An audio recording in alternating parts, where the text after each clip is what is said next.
लिखो drive the expression for electric field at any point at a point on the axial position of an electric dipole. जरूरत है कराने की? देखिए फिर मैं आपको शॉर्टकट में बता दे रहा हूँ। ये चार्ज क्या है? Minus Q. ये क्या है? Plus Q. आपको इस पॉइंट पर क्या निकालनी? इलेक्ट्रिक फील्ड निकालनी। अच्छा, यहां से यहां तक की दूरी क्या है? इसकी एल है, और यहां से यहां तक की दूरी इसकी क्या है? एल है। और इस पॉइंट की दूरी क्या है? आर है। ये चार्ज ए है और यहां पे रखा हुआ चार्ज क्या है? बी है। तो ए पे रखा हुआ चार्ज नेगेटिव है, उसकी वजह से इलेक्ट्रिक फील्ड क्या होगी? उसकी तरफ आएगी, इलेक्ट्रिक फील्ड ड्यू टू ए। और बी पे रखा चार्ज पॉजिटिव है, उसकी वजह से इलेक्ट्रिक फील्ड क्या होगी? दूर जाएगी उससे। ठीक है।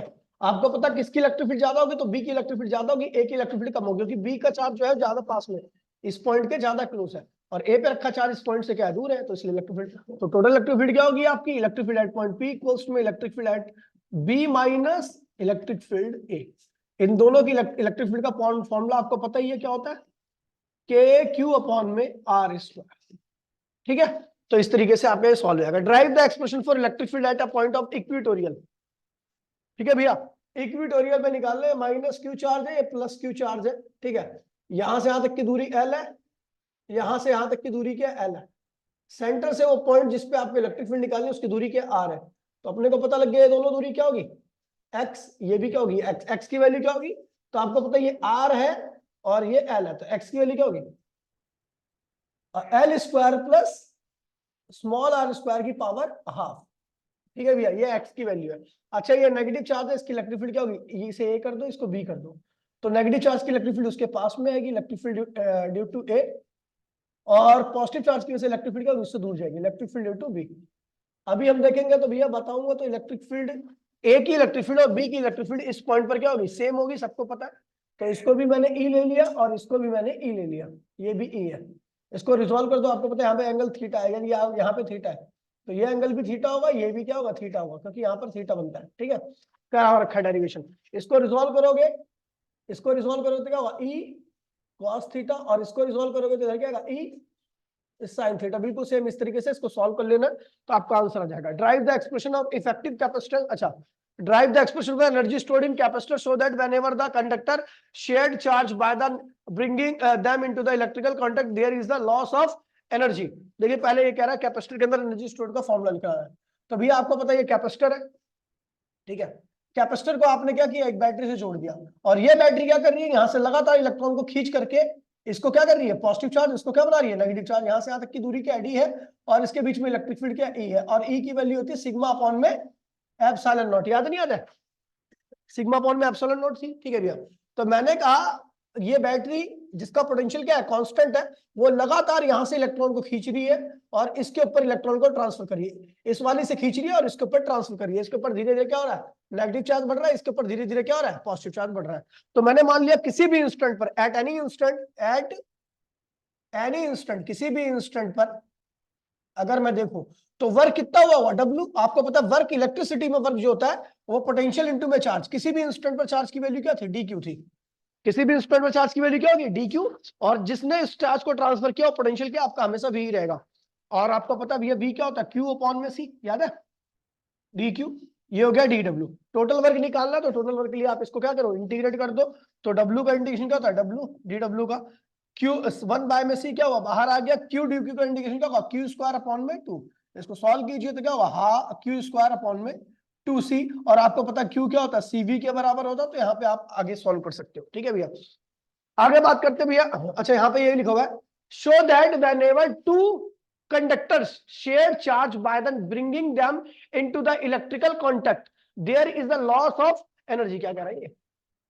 शो दैट whenever, अच्छा हाँ, ये भी कह रहा है कि जब दो कंडक्टर को पास में, जैसे एनर्जी लॉस ड्यूरिंग चार्जिंग, याद है? तो वही वाला क्वेश्चन है, इसको देखते हैं। ठीक है, कह रहा है जब दो चार्जों के बीच में, जब show that whenever two conductors share charge, दोनों कंडक्टर चार्ज को शेयर करते हैं, तो वहां पर इलेक्ट्रिकल एनर्जी का लॉस होता है। ये प्रूफ करना अपने को। तो ये देखिए, ये भी अच्छा क्वेश्चन है। मिटो दो, हटा दो। अब देखिए कैसे होगा। एक कंडक्टर ये था, इसका कैपेसिटेंस C1 था, इसका पोटेंशियल V1 था। एक कैपेसिटेंस C था और इसका पोटेंशियल क्या था? V2 था। इसके ऊपर चार्ज की वैल्यू क्या होगी? C1 V1। इसके ऊपर चार्ज की वैल्यू क्या होगी? C2 V2। इसके पास एनर्जी कितनी होगी? U1 हाफ C1V1 स्क्वायर, और इसके पास एनर्जी कितनी होगी, हाफ C2V2 स्क्वायर। ठीक है, ठीक है। तो अब देखिए भैया, टोटल इनिशियल चार्ज क्या होगा, C1V1 प्लस C2V2, कुल चार्ज ये होगा दोनों के ऊपर। अच्छा, कुल एनर्जी कितनी होगी, इनिशियल एनर्जी, तो हाफ कॉमन ले लीजिए, C1V1 square plus C2V2 square. ठीक है भैया, आप अभी शेयर करने से पहले चार्ज है, बिफोर शेयरिंग। आफ्टर शेयरिंग क्या होगा, शेयरिंग के दौरान में जब शेयर कनेक्ट कर दोगे इन दोनों को कनेक्शन ला दोगे, कनेक्शन में ला दोगे, तो दोनों के बीच में चार्ज का डिस्ट्रीब्यूशन होगा, चार्ज का शेयर होगा। और चार्ज जब तक शेयर होगा, जब तक कि दोनों का पोटेंशियल क्या हो जाए, सेम ना हो जाए। तो भैया after sharing, before sharing charge, before connection, connection से पहले का सीन था, बिफोर कनेक्शन, उसके बाद फिर क्या, आफ्टर कनेक्शन। आफ्टर कनेक्शन में क्या होगा, आफ्टर कनेक्शन में दोनों का पोटेंशियल क्या होगा, सेम हो जाएगा।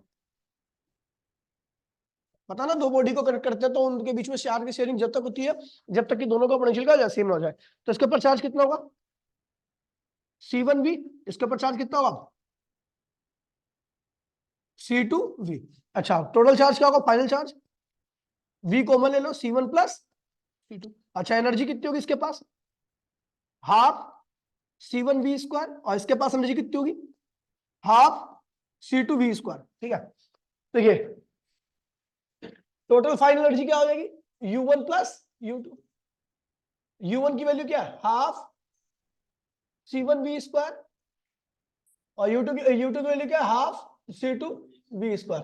तो भैया हाफ कॉमन ले लो, V स्क्वायर कॉमन ले लो, C1 प्लस C2, ये हो गया फाइनल एनर्जी। अच्छा, अब आपको बता दूं, ये V क्या है, कॉमन पोटेंशियल। इस V को कई बार इसकी एक्सप्रेशन भी आती है, V क्या है, कॉमन पोटेंशियल। V को हम कहते हैं कॉमन पोटेंशियल, क्योंकि भैया दोनों का पोटेंशियल क्या हो चुका है, सेम हो चुका है, कॉमन पोटेंशियल। अब इसकी वैल्यू भी निकालनी होती है कई बार, तो कॉमन पोटेंशियल की वैल्यू निकालने के लिए भैया बहुत आसान तरीका है कि आपको बता दूं कि चार्ज जो होता है बिफोर कनेक्शन और चार्ज जो होता है आफ्टर कनेक्शन, दोनों की वैल्यू क्या होती है, सेम होता है, according to law of conservation of charge.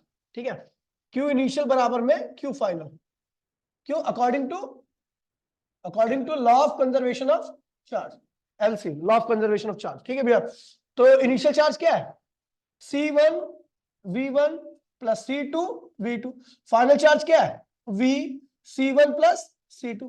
तो भैया V की वैल्यू क्या आएगी, C1V1, सॉरी, V की वैल्यू क्या आएगी, C1V1 प्लस C2V2 अपॉन में C1 प्लस C2। ये है कॉमन पोटेंशियल। मतलब जब आपने कनेक्शन दे दिया, उन्होंने चार्ज का उनके बीच में चार्ज शेयर हो चुका है, तो उनका जो दोनों का कॉमन पोटेंशियल निकालने का आएगा। देखिए C1 क्या है, पहले का कैपेसिटर, पहले कैपेसिटर का कैपेसिटेंस, V1 क्या है, उसका पोटेंशियल। अब देखिए V1, देखिए कई बार ऐसा होता है कि बॉडी चार्ज ही नहीं होती, बॉडी चार्ज, तो उस वक्त आपको उसका पोटेंशियल क्या लेना है, जीरो। क्या लेना है, दूसरी बॉडी का कैपेसिटेंस आपको दे रखा होगा, लेकिन उसके ऊपर चार्ज होगा, तो इसलिए उसका पोटेंशियल भी आपको गिवन होगा। ठीक है, क्वेश्चन आते हैं, क्वेश्चन मैंने करा रखे, तो उसके बियॉन्ड क्वेश्चन नहीं आएंगे। मैंने देखा है कि भैया एक कैपेसिटर था जिसका कैपेसिटेंस क्या है, 5 फराड है। क्या है, ले 5 फराडे तो है, लेकिन इसके ऊपर चार्ज क्या है, जीरो है। क्या है, और एक कैपेसिटर जिसकी वैल्यू क्या है, 2 फराडे है। ठीक है, लेकिन इसके ऊपर इसका पोटेंशियल क्या है, 100 वोल्ट है। क्या है, इनके कनेक्शन के बाद कॉमन पोटेंशियल बताओ, इनके कनेक्शन के बाद। तो कैसे करना है भैया, देखिए इसके ऊपर देखिए, अपने को फॉर्मूला पता है कॉमन पोटेंशियल का, C1V1 प्लस C2 अपॉन में C1 प्लस C1 क्या है भैया, 5, इसका पोटेंशियल क्या होगा, 0। C2 क्या है, 2, इसका पोटेंशियल क्या है, 100, अपॉन में 5 प्लस 2 यानी क्या हुआ, 7। तो सॉल्व करोगे 200 अपॉन में 7, ये भी है दोनों का कॉमन पोटेंशियल। कोई दिक्कत तो नहीं है, इस तरीके से आपको निकालना कॉमन पोटेंशियल। अब देखिए एनर्जी लॉस निकालना, क्या निकालना है, यानी देखिए शेयरिंग करने से पहले, जब दोनों अलग अलग थे, शेयरिंग करने से पहले जो कुल एनर्जी थी वो इतनी थी। ठीक है, शेयरिंग करने के बाद जो कुल एनर्जी हुई वो कहां गई भैया, वो इतनी हुई। क्या हुई, तो कह रहे हैं लॉस, एनर्जी का लॉस हुआ, एनर्जी का लॉस हुआ, इसका मतलब क्या है, इनिशियल एनर्जी जो थी कुल, वो फाइनल से क्या होगी, ज्यादा होगी। तो लॉस ऑफ एनर्जी निकालने के लिए आपको क्या करना है, ये वाली एनर्जी जो कि क्या है, half C1V1 square plus C2V2 square minus ये वाली एनर्जी को माइनस कर देना, हाफ V स्क्वायर ब्रैकेट में C1 प्लस C2। V की वैल्यू क्या होगी, ये रहेगी। ठीक है, पुट करना सॉल्व करा रखा है, बहुत आसान है। ठीक है, हो जाएगा। आगे बढ़ू, हटा दूं, चलो। उसके बाद है derive the expression for effective capacitance when capacitor are connected in the series and parallel combination. तो ये तो आने की संभावना बहुत कम है, लेकिन ये ध्यान रखना आसान टॉपिक है। मान लीजिए आप सीरीज में जोड़ रहे हो दो कैपेसिटर को, तो आपको बता दूं कैपेसिटर को यदि आप सीरीज में जोड़ते हो तो हर कैपेसिटर के ऊपर जो होता है वो चार्ज क्या होता है, सेम होता है। चार्ज क्या होता है, कैपेसिटर सबका क्या है, चाहे अलग ही अलग क्यों ना हो, लेकिन सबके ऊपर चार्ज क्या होगा, सेम रहेगा।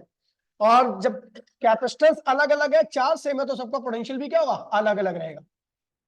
पोटेंशियल जो होता है वो कैपेसिटेंस के क्या होता है, इनवर्सली होता है। क्या होता है, जिसका कैपेसिटेंस ज्यादा होगा उसका पोटेंशियल कम होगा, जिसका कैपेसिटेंस कम होगा उसका पोटेंशियल ज्यादा होगा। अब मैं आपसे कई बार ये क्वेश्चन पूछ सकता हूँ कि भैया ये दो कैपेसिटर है, ये C1 है, ये C2 है, दोनों सीरीज में लगे हुए हैं एक ही बैटरी से।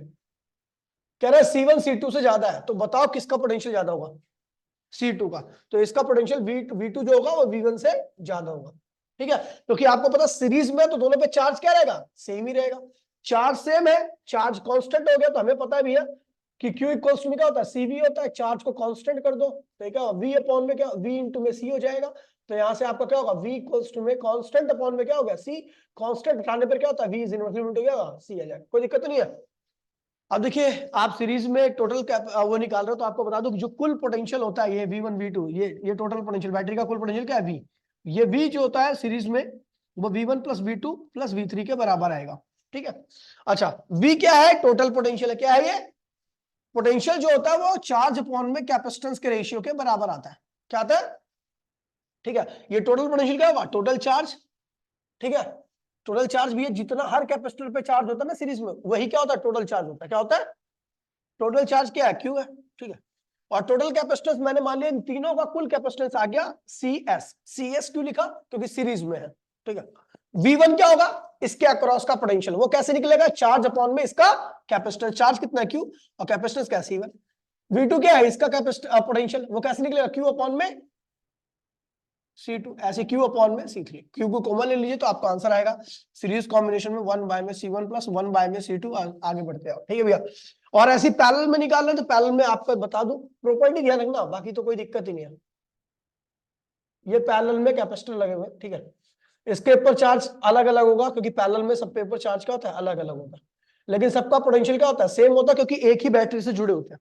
ठीक है, तो इसका कैपेसिटेंस क्या है, C1, इसका कैपेसिटेंस क्या है, C2, इसका कैपेसिटेंस क्या है, C3। ये दोनों ये सारे के सारे एक ही बैटरी से लगे हुए हैं, जिसका पोटेंशियल V है, तो सबका पोटेंशियल क्या होगा, V ही रहेगा, क्योंकि सारे के टर्मिनल जो है वो एक ही बैटरी से जुड़े हुए हैं। ठीक है, अब देखिए, तो अपने को बता दूं यहाँ पर चार्ज क्या है, सब पे अलग अलग है, तो Q टोटल चार्ज क्या होगा, टोटल चार्ज क्या होगा, Q1 plus Q2 plus Q3 के सम के बराबर होगा। Q क्या है, टोटल चार्ज। क्या है, टोटल चार्ज। टोटल चार्ज क्या होता है, पोटेंशियल इनटू में कैपेसिटेंस, पोटेंशियल इनटू में, तो भैया टोटल पोटेंशियल क्या है, बैटरी का पोटेंशियल, जो कि क्या है, V। टोटल कैपेसिटेंस को मैंने ले लिया CP, क्या ले लिया, तो टोटल चार्ज इक्वल्स टू में टोटल पोटेंशियल इनटू में टोटल कैपेसिटेंस। Q1 क्या होगा, Q1 क्या होगा, Q1 इक्वल्स टू में कैपेसिटेंस इनटू में पोटेंशियल, C1 V। Q2 क्या होगा, C2 V। Q3 क्या होगा, C3 V। कॉमन लीजिए भी, आपका टोटल कैपेसिटेंस आ गया पैरेलल में C1 plus C2 plus C। कोई दिक्कत तो नहीं है, आगे बढ़ते हैं। फिर कह रहा है explain the principal of capacitance and drive the expression for the capacitance of parallel plate capacitor. ठीक है भैया, तो प्रिंसिपल ऑफ कैपेसिटेंस क्या कहता है भैया, प्रिंसिपल ऑफ कैपेसिटेंस कहता है जैसे जैसे हम पोटेंशियल को, कैपेसिटेंस को बढ़ाएंगे या पोटेंशियल को घटाएंगे, तो कैपेसिटेंस क्या होता है, बॉडी का बढ़ता जाता है। देखिए सुन लीजिए, according to principle of capacitance. Capacitance क्या कहता है, ये लिख लीजिए भैया, क्योंकि इतना शॉर्टकट मैंने नहीं लिखा है। According to principle of capacitance क्या कहता है भैया, Q इक्वल्स टू में क्या होता है, CV होता है। क्या होता है, CV होता है। यदि हम चार्ज को कांस्टेंट कर दे, क्या कर दे, चार्ज को कांस्टेंट कर दे, तो CV का प्रोडक्ट भी क्या आएगा, कांस्टेंट आएगा। तो हम जानते हैं भैया V इक्वल्स टू में क्या होगा, constant, sorry C equals to में क्या होगा, कांस्टेंट अपॉन में V हो गया, कांस्टेंट अपॉन में V हो गया। यदि हम V को घटाएंगे तो C क्या होगा, बढ़ जाएगा। ठीक है, क्योंकि C is inversely equal to क्या है V। तो यानी अगर आपको किसी भी बॉडी का कैपेसिटी को बढ़ाना चाहते हो तो सीधा उसके पोटेंशियल पे क्या करो, कम कर दो। उसके पोटेंशियल को जैसे ही कम करोगे उसका कैपेसिटेंस क्या होगा, अपने आप बढ़ जाएगा। That is the principal of capacitance. यानी यदि आप पोटेंशियल को घटाओगे तो उसका कैपेसिटेंस क्या होगा, बढ़ेगा। अब पोटेंशियल को कैसे घटाया जा सकता है, तो भैया पोटेंशियल को घटाने के मैंने बताया था 2-3 तरीके हैं। पहला क्या करो, ये मान लीजिए पैरेलल प्लेट कैपेसिटर है, इधर प्लस क्यू चार्ज है, इधर क्या माइनस क्यू चार्ज है, ठीक है। इसके अंदर पोटेंशियल क्या वी है। अब इस पोटेंशियल को कम कैसे किया जाए, तो इस पोटेंशियल को कम करने का एक तरीका है कि भैया बीच में क्या डाल दो, स्लैब डाल दो। क्या डाल दो, अब स्लैब डालने से क्या होगा, क्योंकि आपको पता पोटेंशियल जो होता है वो इलेक्ट्रिक फील्ड इनटू में सेपरेशन के प्रोडक्ट के बराबर आता है। यानी पोटेंशियल जो होता है इलेक्ट्रिक फील्ड के क्या होता है, डायरेक्टली होता है। क्या होता है, अब जैसे हमने स्लैब डाला तो इधर क्या हुआ, माइनस क्यू चार्ज इंड्यूस हो गया, और इधर क्या हो गया, प्लस क्यू चार्ज इंड्यूस हो गया। अब इन दोनों प्लेट्स की वजह से इलेक्ट्रिक फील्ड क्या थी, ई नॉट थी। क्या थी, ई नॉट। लेकिन इन दोनों के चार्ज की वजह से इलेक्ट्रिक फील्ड क्या आएगी, ईपी। क्या आएगी, ईपी क्या है, electric field due to polarization. क्या होगा, अब दोनों इलेक्ट्रिक फील्ड, ये वाली इलेक्ट्रिक फील्ड जो बाहर की इलेक्ट्रिक फील्ड इन दोनों प्लेट्स की वजह से, और ये वाली इलेक्ट्रिक फील्ड जो कि इन दोनों सरफेस की वजह से, दोनों अपोजिट है। तो टोटल इलेक्ट्रिक फील्ड इस रीजन में क्या आएगी, ई नॉट माइनस पीपी, माइनस होगी ना। इसकी वजह से नेट इलेक्ट्रिक फील्ड क्या होती है, कम हो जाती है। और इलेक्ट्रिक फील्ड कम होने के साथ ही पोटेंशियल भी क्या होता है, कम हो जाता है। और पोटेंशियल कम होने के साथ ही कैपेसिटेंस क्या होता है, बढ़ जाता है। That is the principal of capacitance. समझ गए भैया। तो प्रिंसिपल ऑफ कैपेसिटेंस में आपको इतना ध्यान रखना है कि भैया पोटेंशियल कम कर दो, कैपेसिटेंस क्या होगा, अपने आप बढ़ जाएगा। That is the principal of capacitance, ठीक है भैया। अब आपको पैरेलल प्लेट कैपेसिटर की एक्सप्रेशन ड्राइव करनी है। चलो देखते हैं कैसे ड्राइव करेंगे, ठीक है। Parallel plate capacitor, parallel plate मैं सारे करा दूंगा इसके case, plate capacitor, parallel plate capacitor, ठीक है। पैरेलल प्लेट कैपेसिटर में हमारा एक प्लेट ये है, एक प्लेट ये है। कैपेसिटेंस निकालने का फॉर्मूला वही है, क्यू अपॉन में वी, क्यू अपॉन में वी, ठीक है। ये बैटरी है, इसका पोटेंशियल क्या है, वी है, वी है। इसके पास प्लस चार्ज क्या है, क्यू है, इस पे क्या है, माइनस क्यू चार्ज है। इसका एरिया ए है, इसका भी एरिया, दोनों का प्लेट का एरिया सेम होना चाहिए। दोनों प्लेट्स के बीच में दूरी क्या है, डी है, ठीक है। अच्छा, दो पैरेलल प्लेट के बीच में इलेक्ट्रिक फील्ड की वैल्यू आप सबको पता होगा, सिग्मा अपॉन में एप्सिलॉन नॉट होती है। जब जब दोनों का एरिया और चार्ज क्या होते हैं, आइडेंटिकल होते हैं, यानी दोनों की सरफेस चार्ज डेंसिटी क्या होगी, सेम रहेगी, ठीक है। एक की प्लस सिग्मा और दूसरे की माइनस सिग्मा। आपको बता दूं जो पोटेंशियल होता है वो इलेक्ट्रिक फील्ड इनटू में सेपरेशन के बराबर आता है। कौन सी इलेक्ट्रिक फील्ड, जो इस प्लेट के बीच में, कितनी इलेक्ट्रिक फील्ड है, सिग्मा अपॉन में एप्सिलॉन नॉट इनटू में डी, ये पोटेंशियल है। अच्छा, सिग्मा क्या होता है, चार्ज अपॉन में एरिया, याद है, एप्सिलॉन नॉट डी, ये हो गया आपका पोटेंशियल। क्या आ गया, तो कैपेसिटेंस क्या होता है, क्यू अपॉन में वी, वी की वैल्यू क्या रखी है, Q D A epsilon not, Q से क्यू क्या हुआ, कैंसिल हो गया, तो आंसर आ गया ए एप्सिलॉन अपॉन में डी, ठीक है। ये जब होगा जब इसके बीच में वैक्यूम रहेगा। क्या रहेगा, अगर इसके बीच में कोई मीडियम आ जाए जिसका डाइलेक्ट्रिक कांस्टेंट क्या है, के है, तो वो सीधा आ जाएगा आपका के ए एप्सिलॉन नॉट अपॉन में डी। ये ध्यान रखना, ये के जब भी आप यूज लोगे जब ये पूरा मीडियम क्या होगा, वैक्यूम की जगह पे क्या होगा, उस मीडियम से होगा जिसका डाइलेक्ट्रिक कांस्टेंट क्या है, डाइलेक्ट्रिक कांस्टेंट क्या होता है, तो ये डाइलेक्ट्रिक कांस्टेंट मीडियम के पोलराइजेशन के बारे में बताता है। अगर डाइलेक्ट्रिक कांस्टेंट की वैल्यू ज्यादा होगी तो इसका मतलब वो मीडियम पोलराइज ज्यादा होगा। अब पोलराइज इलेक्ट्रिक फील्ड भी क्या होगी, ज्यादा होगी, उस मीडियम में नेट इलेक्ट्रिक फील्ड क्या होगी, कम हो जाएगी। पोटेंशियल क्या होगा, दोबारा देख लीजिए, अगर आपका डाइलेक्ट्रिक कांस्टेंट ज्यादा है, लिखवा रखा है नहीं, तो डाइलेक्ट्रिक कांस्टेंट ज्यादा का मतलब उस मीडियम का पोलराइजेशन क्या होगा, पोलराइजेशन ज्यादा। पोलराइजेशन ज्यादा होने से पोलराइज इलेक्ट्रिक फील्ड क्या होती है, ज्यादा आती है। आपको पता है नेट इलेक्ट्रिक फील्ड क्या होता है, तो बाहर की electric field minus polarize electric field, ये क्या हो जाएगी, ये ज्यादा हो जाएगी ना, तो ये क्या होगा, कम हो जाएगी। नेट इलेक्ट्रिक फील्ड क्या होगी, कम। जब नेट इलेक्ट्रिक फील्ड कम हो जाएगी तो वहां का पोटेंशियल भी क्या होगा, कम हो जाएगा, कैपेसिटेंस क्या होगा, बढ़ जाएगा, ठीक है। तो अगर मैं बोलूं कि आप पैरेलल प्लेट की कैपेसिटी को बढ़ाना चाहते हो तो आपको सबसे पहले क्या ध्यान देना पड़ेगा, तो हमें यही ध्यान देना पड़ेगा भैया कि हमने जो डाइलेक्ट्रिक स्लैब उसके अंदर इंसर्ट की है उसका डाइलेक्ट्रिक कांस्टेंट क्या हो, ज्यादा हो। अब जब उसका डाइलेक्ट्रिक कांस्टेंट ज्यादा होगा तो पोलराइजेशन को क्या होगा, ज्यादा, उसके द्वारा बनाई गई इलेक्ट्रिक फील्ड जो होगी, पोलराइज इलेक्ट्रिक फील्ड वो क्या होगी, ज्यादा होगी। नेट इलेक्ट्रिक फील्ड क्या होगी, कम, पोटेंशियल भी क्या होगा, कम, कैपेसिटेंस क्या हो जाएगा, ज्यादा, ठीक है। आगे बढ़ते हैं, ठीक है। फिर आता है मेटल प्लेट, फिर आता है parallel plate capacitor with metal. ये हमने डाल दिया भैया, पहले डाइलेक्ट्रिक डाल दो। क्या डाल दो, इसका डाइलेक्ट्रिक कांस्टेंट क्या है, एप्सिलॉन आर है। क्या है, इसके अंदर की इलेक्ट्रिक फील्ड क्या होगी, ईएम। आर आपको बता दूं ईएम जो होता है वो ई नॉट अपॉन में एप्सिलॉन आर के बराबर होता है। कई बार एप्सिलॉन आर की जगह पे हम के बी ले लेते हैं, ठीक है। यहाँ पर क्या है, प्लस क्यू चार्ज, यहाँ पर क्या है भैया, माइनस क्यू चार्ज आपने लगा दिया। यहाँ पर बैटरी, और बैटरी का पोटेंशियल क्या है भैया, वी। और ये जो है देखिए यहाँ पर इलेक्ट्रिक फील्ड क्या है, ई नॉट है, और इसके अंदर क्या है, ई नॉट अपॉन में एप्सिलॉन आर है, ठीक है। तो अच्छा, इसकी इसकी यहां से यहां तक ये टी है, ये टी है, तो ये क्या है, डी है। तो भैया आपको पता है स्पेस जिस जगह पर है उसकी जो लिए जगह क्या होगी, ई माइनस डी, क्या होगा, सॉरी डी माइनस टी, देखिए ये पूरा का पूरा जो स्पेस है इन दोनों प्लेट्स के बीच में क्या है, डी है, ठीक है।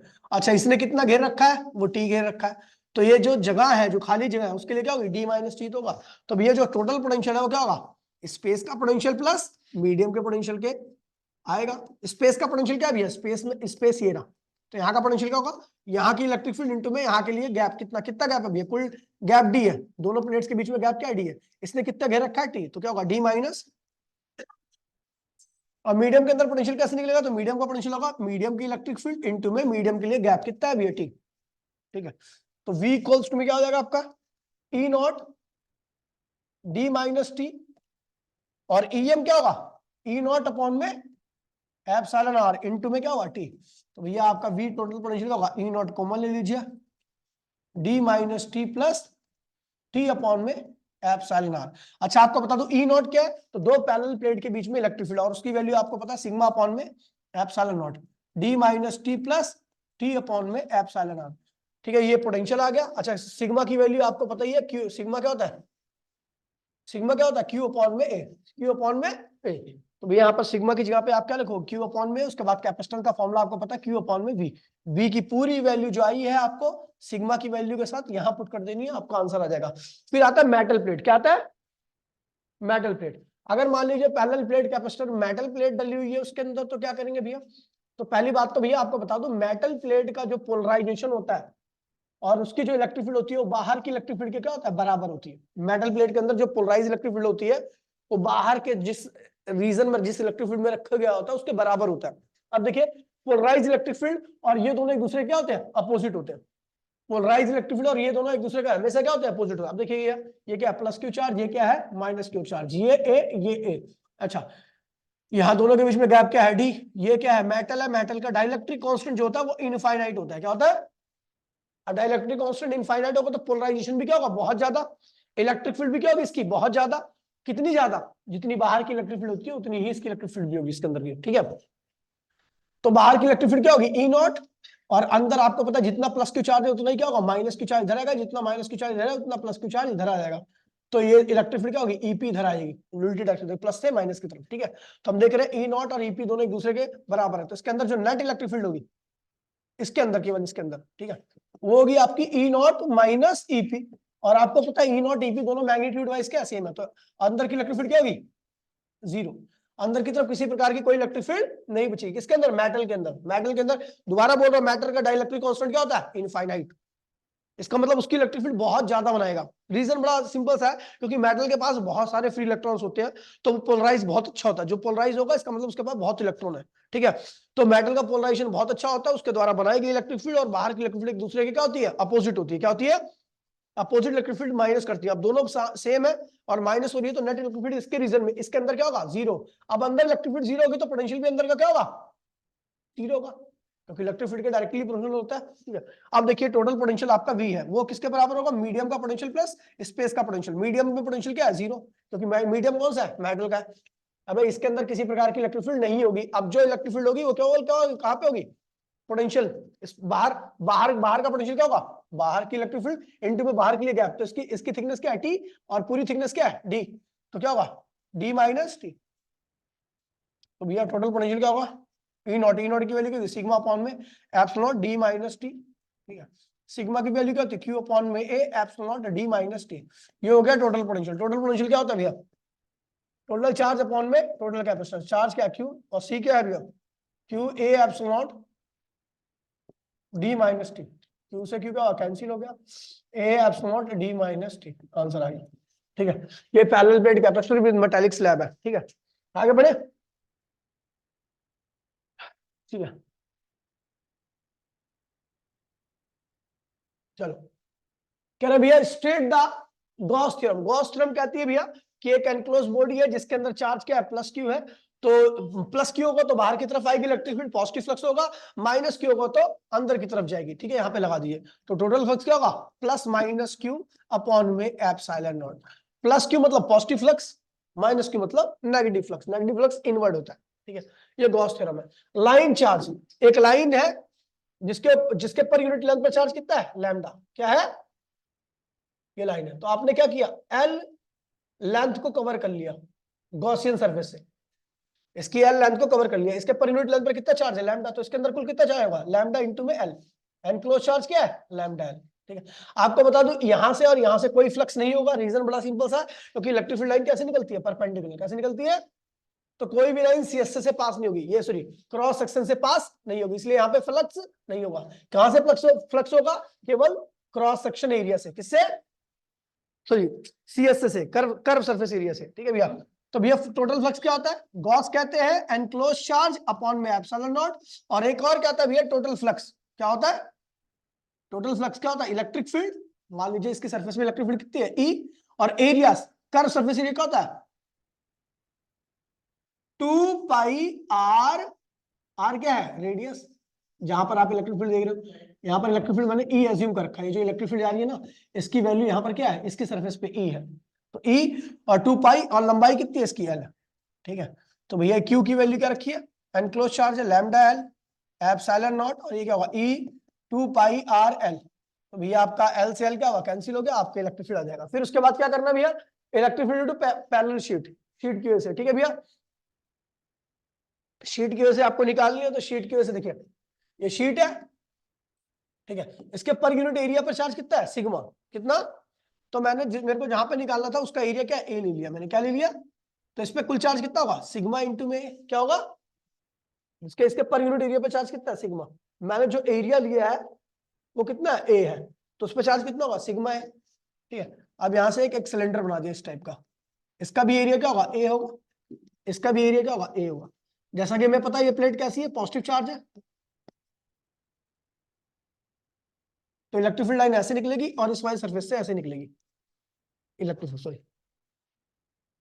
ऐसे निकलेगी, नॉर्मल इस वाले फेस का ऐसे है, नॉर्मल इस वाले फेस का ऐसे है इलेक्ट्रिक फील्ड, तो इधर का फ्लक्स क्या होगा, और एक बात बता दूं यहां से सीएसए से कोई फ्लक्स नहीं होगा, केवल कहां से होगा क्रॉस सेक्शन से होगा, किससे होगा, तो लेफ्ट का फ्लक्स क्या होगा, इलेक्ट्रिक फील्ड एरिया कितना है भैया ए, और इलेक्ट्रिक फील्ड और नॉर्मल के बीच में एंगल क्या है 0, तो इसलिए लिखने की आवश्यकता नहीं है। राइट का फ्लक्स क्या होगा,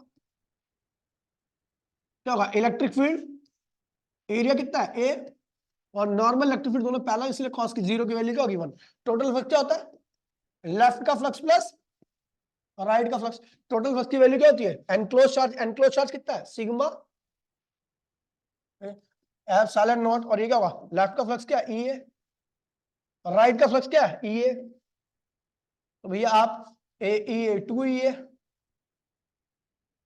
सिग्मा ए एप्सिलॉन नॉट, ए से ए क्या हुआ कैंसिल होगा, तो इलेक्ट्रिक फील्ड की वैल्यू आ गई आपकी सिग्मा अपॉन में 2 एप्सिलॉन। और ये ध्यान रखना यहां पर इलेक्ट्रिक फील्ड क्या होती है इंडिपेंडेंट ऑफ डिस्टेंस होती है, यानी एक प्लेट की वजह से यहां पर यहां पर यहां पर यहां पर हर जगह पे इलेक्ट्रिक फील्ड क्या होगी सेम होगी, रीजन क्या, क्योंकि ये जो इलेक्ट्रिक फील्ड है ना वो डिस्टेंस पे डिपेंड नहीं कर रही, हर जगह पे इलेक्ट्रिक फील्ड क्या होगी सेम होगी। फिर आता है भैया आपका स्फेरिकल कंडक्टिंग शेल, शेल की वजह, शेल क्या होता है भैया वही होलोस्फीयर ये रहा होलोस्फीयर। ठीक है, इसके एक पॉइंट ए ये रहा, बी पॉइंट इसके सरफेस पे है, सी पॉइंट इसके अंदर है। ठीक है, आपको निकालनी है इसके तीनों पॉइंट पर इलेक्ट्रिक फील्ड। ठीक है भैया, इसकी जो एक्चुअल रेडियस है, इसकी जो एक्चुअल रेडियस है वो क्या है आर है, क्या है आर है। ठीक है, तो तीनों सरफेस के लिए गॉसियन सरफेस तैयार करो, एक तो इसका, इसके लिए तैयार करने की आवश्यकता नहीं क्योंकि ये बॉडी की सरफेस पे ही है। ठीक है, एक इसके लिए ये गॉसियन सरफेस है, चार ओर से अनक्लोज है।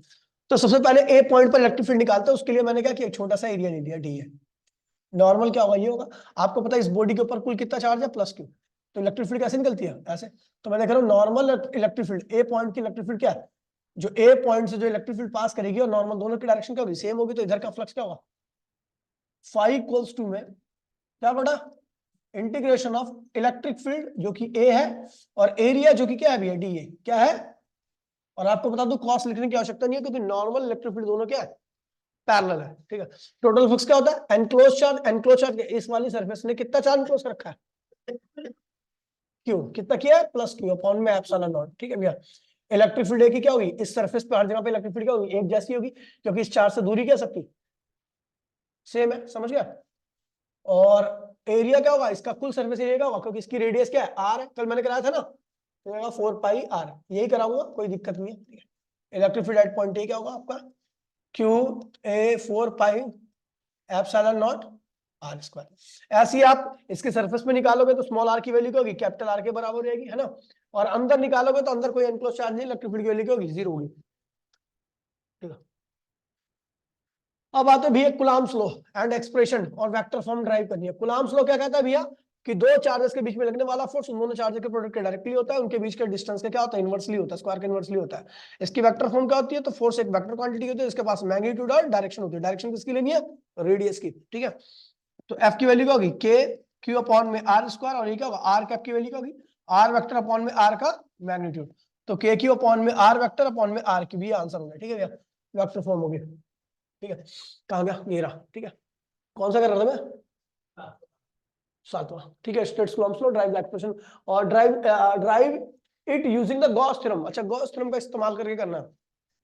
ठीक है, सब गॉस थ्योरम का इस्तेमाल कैसे करके किया जाए, कूलम्ब्स लॉ को देखिए, Coulomb's law by Gauss theorem हो सकता है आ जाए। ठीक है, तो देखिए भैया बड़ा आसान सा सिंपल सा कांसेप्ट है। ये है आपकी एक बॉडी, ठीक है, सेंटर पे रखा है प्लस क्यू चार्ज, क्या रखा है, इसको कर दो Q1। ठीक है, तो इससे प्लस क्यू चार्ज है तो इलेक्ट्रिक फील्ड क्या होगी, बाहर की तरफ जाएगी, है ना। ये जो मैंने गोल सा तैयार कर रखा है गॉसियन सरफेस है, ये क्या है, ये आपकी गॉसियन सरफेस है। मैंने इसकी सरफेस पे क्या रख दिया, एक -Q2 चार्ज, क्या रख दिया। तो अब देखिए भैया इस चार्ज पे जो भी फोर्स लगेगा वो किसके बराबर होगा, electric field due to first charge और इनटू में Q2 चार्ज, यही फोर्स के बराबर होगा। अब फोर्स क्या होता है, फोर्स होता है इलेक्ट्रिक फील्ड इनटू में चार्ज के बराबर। मैं चाहता हूं ये चार्ज क्या, Q1 है, क्या है ये। अगर मुझे इस पॉइंट पर इसकी इलेक्ट्रिक फील्ड पता लग गई, इस पॉइंट पर, इस वाले पॉइंट पर इलेक्ट्रिक फील्ड पता लग गई, तो मैं इसके ऊपर लगने वाले फोर्स को निकाल लूंगा, और वो फोर्स किसके बराबर होगा, तो फोर्स जो होता है इलेक्ट्रिक फील्ड इनटू में चार्ज के प्रोडक्ट के बराबर होता है। इलेक्ट्रिक फील्ड कितनी है भैया, इसकी इलेक्ट्रिक फील्ड है, और चार्ज कौन सा है भैया, जिसके ऊपर फोर्स लगाना, Q2। तो एक काम करते हैं, E1 निकाल लेते हैं, पहले क्या निकाल लेते हैं, तो इस चार्ज की इस पॉइंट पर इलेक्ट्रिक फील्ड कैसे निकालेंगे, गॉस थ्योरम से। गॉस थ्योरम क्या कहता है भैया, टोटल फ्लक्स इक्वल्स टू में integration of electric field due to first इस पॉइंट की इलेक्ट्रिक फील्ड।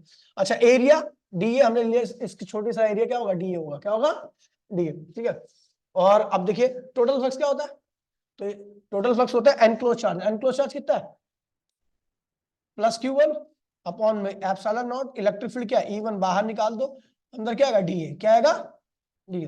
तो E1 की वैल्यू क्या है, plus Q1 epsilon not integration of DA क्या होगा, 4 पाई आर स्क्वायर, इसकी रेडियस मैंने लिया आर। ठीक है, तो ये आएगा आपका Q1 अपॉन में 4 pi epsilon naught R square, ये E1 आ गया, क्या आ गया, E1। तो फोर्स क्या होगा देन, F इक्वल्स में क्या हो जाएगा, E1 क्या है, E1 क्या है, Q1 4 pi epsilon naught R square into में Q2, तो भैया क्या, इंटू में Q2, तो भैया क्या आ गया, Q1 Q2 अपॉन में 4 pi epsilon naught R square, that is the Coulomb's law.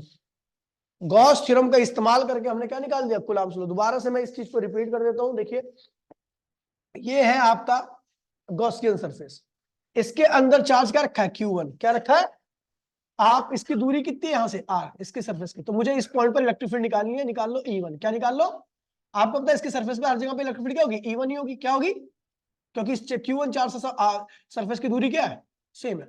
E1 कैसे निकाला जाएगा, तो भैया मैंने मान लिया यहाँ पे इलेक्ट्रिक फील्ड E1 है, जिसकी डायरेक्शन क्या होगी, बाहर की तरफ E1, छोटा सा एरिया ले लिया, डी है, नॉर्मल क्या बाहर की तरफ है, तो भैया फ्लक्स क्या होगा, याद है, इलेक्ट्रिक फील्ड जो कि क्या E1 है, क्या है, एरिया कितना है, डी है, इंटीग्रेट कर दो तो E1 क्या होगा, बाहर आएगा, डी क्या होगा, 4 पाई आर स्क्वायर के बराबर होगा। ठीक है, ये फ्लक्स आ गया। आपको टोटल फ्लक्स क्या होता है, एनक्लोज चार्ज जो कि क्या है, Q1 अपॉन में एप्सिलॉन नॉट। ठीक है, ये हो जाएगा आपका E1 4 पाई आर स्क्वायर, तो E1 की वैल्यू आ गई, E1 की वैल्यू आपको पता है, यहाँ पे एक चार्ज रख दो Q2, क्या रख दो, Q2। तो Q2 चार्ज पे कितना फोर्स लगाएगी E1, तो Q2 चार्ज पर जो फोर्स लगाएगी वो क्या होगा, E1 इंटू में Q2। E1 की वैल्यू यहां से आई थी आपकी, Q2। ठीक है, ये कूलम्ब्स लॉ प्रूफ हो गया। ठीक है, आगे बढ़ते हैं भैया, बात करते हैं किसकी, ये drive the expression for torque on electric dipole in uniform electric field. Torque निकालना भैया, टॉर्क निकालने के लिए भैया आपको बता दूं बड़ा सिंपल सा है, ये इलेक्ट्रिक फील्ड है, ठीक है, इधर क्या होगा, minus Q sorry plus Q charge, electric field की वैल्यू ई है, चार्ज क्या है, क्यू है, तो उसके ऊपर लगने वाला फोर्स क्या होगा, ई क्यू। इधर क्या होगा, minus Q charge, electric field की वैल्यू क्या है, E है, चार्ज क्या है, Q, तो यहाँ पे भी फोर्स क्या होगा, EQ, दोनों के बीच में एंगल थीटा। अच्छा आपको बता दूं इलेक्ट्रिक फील्ड की एक क्वांटिटी होती है जिसको डाइपोल मूवमेंट कहते हैं, क्या कहते हैं, डाइपोल मूवमेंट क्या होता है, माइनस क्यू चार्ज से लेके प्लस क्यू चार्ज होता है, उसकी P होता है और Q इंटू में 2L के बराबर होता है। 2L क्या है, इनके बीच का सेपरेशन, 2L क्या है, इस चार्ज और इस चार्ज के बीच का सेपरेशन, ठीक है भैया। तो भैया इनके बीच में इन दो, ये इस फोर्स और इस फोर्स के बीच में परपेंडिकुलर दूरी क्या है, अच्छा ये थीटा, तो ये भी क्या होगा थीटा, तो ये परपेंडिकुलर दूरी है, परपेंडिकुलर क्या होता है, हाइपोटेनियस साइन थीटा, याद है, हाइपोटेनियस क्या है, ये है हाइपोटेनियस जिसकी वैल्यू क्या है 2L है, क्या है साइन थीटा। तो ये हो गया इनके बीच में परपेंडिकुलर डिस्टेंस। टॉर्क क्या होता है, आइदर फोर्स क्या है EQ, और इन दोनों फोर्सेस के बीच में परपेंडिकुलर डिस्टेंस जो कि क्या है 2L साइन थीटा। क्यों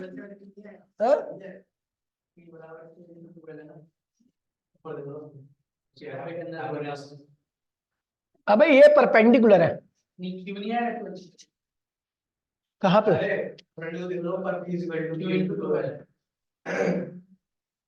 अबे ये P, ये डाइपोल मोमेंट है और ये परपेंडिकुलर है, ठीक है, तो परपेंडिकुलर की यहाँ पे आप ये लिख दो, तो E Q इंटू में 2L क्या होता है, dipole moment sine theta, torque की वैल्यू क्या होती है PE sine theta.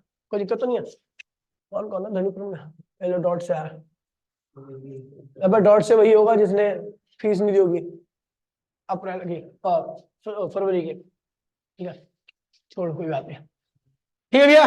Expression torque electric dipole moment, और एक बात बता दूं टॉर्क की वैल्यू 0 होती है जब डाइपोल मोमेंट और इलेक्ट्रिक फील्ड दोनों की डायरेक्शन क्या होती है, सेम होती है, या दोनों की वैल्यू तब भी 0 होगी जब डाइपोल मोमेंट और इलेक्ट्रिक फील्ड क्या होगा 180 डिग्री पे रहेगा। जब डाइपोल मोमेंट और इलेक्ट्रिक फील्ड 0 डिग्री पे रहती है तो वो कहता है स्टेबल इक्विलिब्रियम, उस वक्त एनर्जी मिनिमम होती है, मैंने आपको लिखा रखा है, ठीक है भैया। और जब डाइपोल मोमेंट और इलेक्ट्रिक फील्ड एक दूसरे के अपोजिट होती है तो उस वक्त अनस्टेबल इक्विलिब्रियम होता है, ठीक है, एंगल 180 डिग्री का बनता है, ठीक है, एनर्जी उस केस में क्या होती है मैक्सिमम होती है। आगे बढ़ते भैया, drive the expression for work done in rotating the electric dipole in uniform electric field. Uniform electric field के अंदर डाइपोल को जब आप रोटेट करते हो तो उसका वर्क डन निकालना है, कितना निकालना है, क्या निकालना है, वर्क डन। तो भैया डाइपोल है, ठीक है, इधर कितना फोर्स लग रहा है QE, इधर कितना लग रहा है QE, ये है इलेक्ट्रिक फील्ड E, एंगल कितना थीटा, डाइपोल मोमेंट क्या है P, समझ गया। तो ये जो है ये इलेक्ट्रिक ये जो प्लस क्यू चार्ज है, इधर प्लस क्यू चार्ज होगा, इधर क्या होगा माइनस क्यू चार्ज होगा, ठीक है, ये इधर आएगा अपने आप और ये इधर जाएगा इधर अपने, क्यों, रीजन क्या है भैया, क्योंकि आपको पता है इलेक्ट्रिक फील्ड कहाँ जाती है माइनस की तरफ, और कहां से निकलती है प्लस की तरफ। तो ये जो प्लस का चार्ज है ना, ये माइनस वाला चार्ज वो इसकी तरफ प्लस वाले की तरफ आकर्षित होगा, और ये प्लस वाला चार्ज किसकी तरफ आकर्षित होगा माइनस, तो इसके ऊपर लगेगा टॉर्क, टॉर्क क्या करेगा इसको स्टेबल कर देगा, क्या करेगा, तो टॉर्क हमेशा क्या करता है इसको स्टेबल कर देगा, स्टेबल की तरफ लेगा। लेकिन हम जब वर्क करेंगे इसके ऊपर तो वो क्या होगा अनस्टेबल, क्या होगा, और अनस्टेबल होने का मतलब है कि उसके अंदर एनर्जी क्या होगी बढ़ गई, और एनर्जी बढ़ रही है इसलिए क्योंकि हम उसके ऊपर क्या कर रहे हैं वर्क कर रहे हैं। तो भैया यहाँ पे आप टॉर्क लगा दो उल्टा, ठीक है, ये ऐसे घूम रहा है स्टेबल होने के लिए, मैं ऐसे टॉर्क लगा दे रहा हूँ, इस टॉर्क क्या होता है PE साइन थीटा, थीटा क्या है जब हम घुमा रहे थे